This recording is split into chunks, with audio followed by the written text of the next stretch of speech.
इससे भी विरल है, यानी कि इससे भी रेयर केसेस में क्या होता है, एक पूरा एक लिस्ट ऑफ क्वालिफिकेशंस दिया है। एक इस तरह की जगत जननी रूपी देवी जिसका कि सर्व, जो कि क्या है, सर्वम सहा है। जितने भी आप माँ के ऊपर में, इस तरह की देवी के ऊपर में अत्याचार कर लीजिए, वो सब कुछ सहन कर सकती है। केस इन पॉइंट कि ये माँ के जितने भी परिवारजन है, देखिए कि माँ के ऊपर में किस तरह का अत्याचार करते थे। माँ का ये किस तरह से एक के बाद एक माँ को कष्ट देते थे। और सिर्फ माँ के परिवारजन ही नहीं, बाद बाद में आने वाले भक्तों में से कोई कोई भक्त इस तरह के पागल थे जो कि आकर आकर के माँ को इस तरह से परेशान करते थे। एक दिन की घटना है कि जयराम बाटी की ही घटना है। माँ के एक त्यागी संतान ने ही ये बात लिखी है।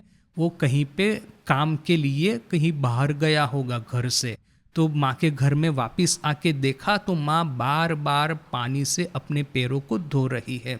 तो ये त्यागी संतान ने माँ को पूछा कि माँ, इतना बार बार आप पानी से पैर क्यों धोती है, ठंडी का समय है, आपको सर्दी लग जाएगी। तो माँ ने कहा कि बेटा देखो, वो एक वृद्ध आदमी आया था, उसने मेरा पैर स्पर्श करके मुझे प्रणाम किया। मैं उसको कितना ही मना करती रही कि पैरों को स्पर्श मत करो, वहीं पे चौखाट पे खड़े रह कर के ही, दरवाजे पे खड़े रह कर के ही प्रणाम करो, किंतु वो मेरी बात सुना ही नहीं। कमरे में प्रवेश करके पैरों को स्पर्श करके प्रणाम किया, और तब से लेकर के पैरों में इस तरह की ज्वलन हो रही है, ऐसा एक बर्निंग सेंसेशन हो रहा है कि बार बार पानी से पैर धोने पर भी ये जाता नहीं है।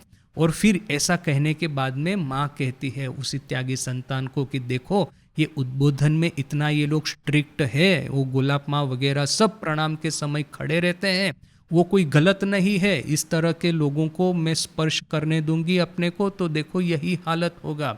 और फिर माँ कहती है कि देखो, तुम जयराम बाटी की ही बात करके, कि यहाँ पे तो तुम लोग हो वैसे मेरी रक्षा करने के लिए, किंतु तुमको तो काम के लिए बाहर जाना होगा। उद्बोधन जैसा नहीं है कि वो इतने सारे साधु ब्रह्मचारी उपस्थित है, इतनी सारी स्त्री भक्त उपस्थित है, तो माँ के पास में हमेशा कोई ना कोई खड़ा रहेगा। यहाँ पे तो वही गिने चुने, ये वरदा महाराज है, ये रास बिहारी महाराज है, ऐसे ये वो गौरीश्वरानंद जी महाराज है, ऐसे 4-5 तो लोग थे। उसमें से कोई काम के लिए बाहर चला गया तो माँ अकेली हो जाएगी। इस समय ऐसा कोई पागल भक्त आएगा, पागलामी करेगा, तो माँ क्या करेगी बेचारी। तो देखिए कि इस तरह से, किंतु फिर भी माँ ने उसको आशीर्वाद ही दिया, उसको श्राप नहीं दिया, या तो फिर इसके ऊपर में नाराज नहीं हो गई। सर्वम सहा, इसलिए माँ को कहते हैं सर्वम सहा। सुपवित्र, जिसके चरित्र के भीतर में एक भी दाग नहीं है, इस तरह से सुपवित्र, स्वार्थ लेश शून्य, एक माने एक तिनका भी सेल्फिशनेस इनके भीतर में नहीं है। माँ के जीवन के आखिरी दिन की घटना, वो वर्ल्ड फेमस घटना कि एक लड़का आया माँ के साथ में माँ का दर्शन प्राप्त करने के लिए, वो बड़ा ही आकुल व्याकुल हो उठा है, किंतु ये त्यागी संतान है माँ के उद्बोधन में माँ के पास में नहीं जाने दे रहे, क्योंकि माँ का आखिरी समय चल रहा था। माँ बड़ी ही बीमार थी, ये काला ज्वर, ये ब्लैक फीवर, अभी ब्लैक फीवर क्या है आज की लैंग्वेज में वो तो पता नहीं, किंतु बंगाली में उसको काला ज्वर यानी ब्लैक फीवर बोल करके उस समय की भाषा में लिखा है। माँ की स्वास्थ्य संपूर्ण रूप से टूट गया था, किंतु और माँ ऐसे ही वहाँ पे पड़ी थी।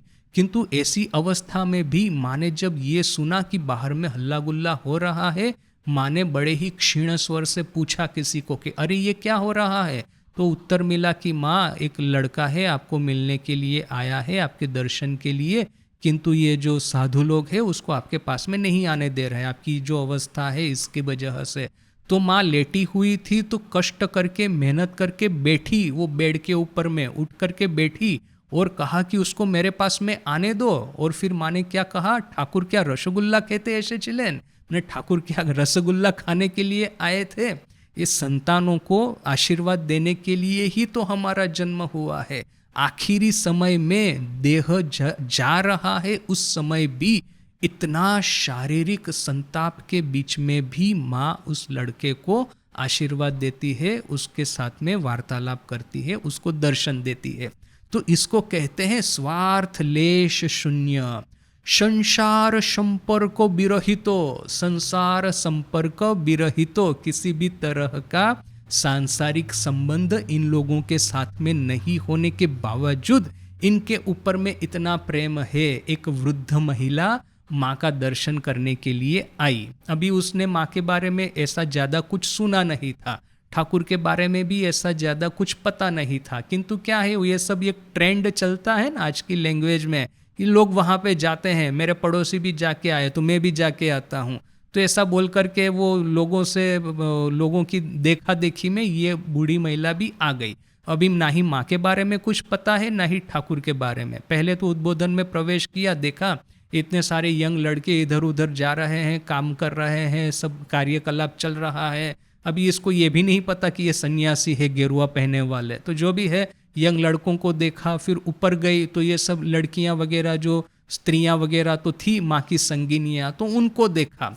तो देख करके फिर जब माँ के साथ में वार्तालाप करती है तो ये वृद्धा माँ को पूछती है कि माँ, ये जो सब लड़के लड़कियां हैं क्या आप ही के पुत्र पुत्रियां हैं क्या?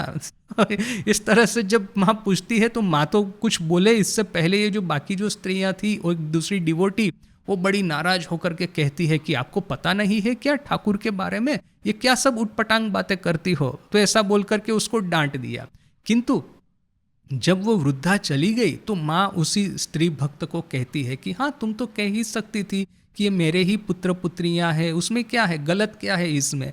तो देखिए कि माँ के गर्भ में से किसी ने जन्म धारण नहीं किया, किसी का भी माँ के साथ में सांसारिक संबंध नहीं है, किंतु अपने खुद के पुत्र पुत्रियों को एक माँ जिस तरह से स्नेह प्रेम करती है, रक्षण करती है, उतना ही स्नेह प्रेम और रक्षण माँ इन सभी का किया करती थी।